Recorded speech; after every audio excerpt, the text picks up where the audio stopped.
mulțumesc pentru prezență, să vă urez un an nou fericit. Poate că am început rapid, dar am dorit să intrăm un pic în pâine. Nu prea am avut multe zile libere, așa că am luat încet problemele una câte una. Iar având în vedere că luni începe școala, am vrut să dăm o veste bună, cel puțin elevilor care sunt din județ, în mediul rural, pentru că vor beneficia de o scădere destul de mare a abonamentului pe ce înseamnă traficul sau ce înseamnă abonamentul de autobuz. Pentru că conform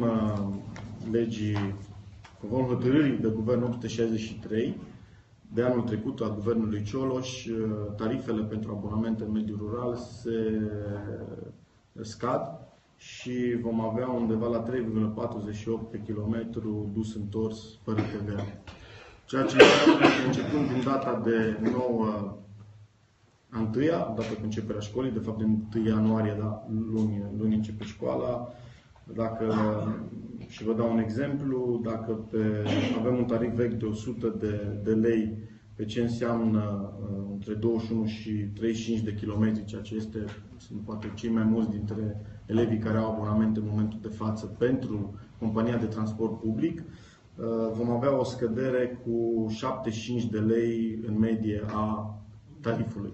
Deci este o scădere semnificativă, este un ajutor pe care Guvernul României, dar implicit prin autoritățile locale și județene în acest caz, îl vor da elevilor.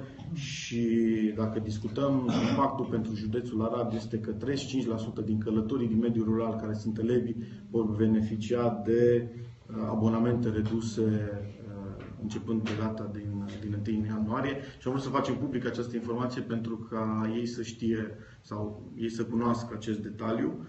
Și chiar am o listă în față și vreau să vă spun că scăderea este una semnificativă pe toate rutele și vom avea undeva în multe cazuri și 50-60% scăderea abonamentului. Deci dacă discutăm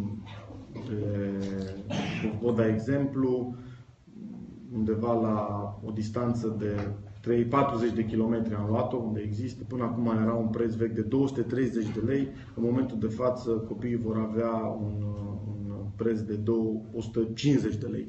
Deci este o scădere semnificativă.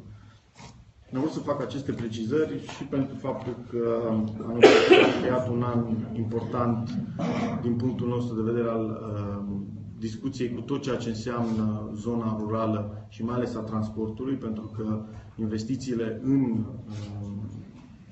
CTP, în zona care o are Consiliul Județean, pentru că trebuie să fac o precizare, Consiliul Județean are 28% acțiuni la CTP, nu are mai mult.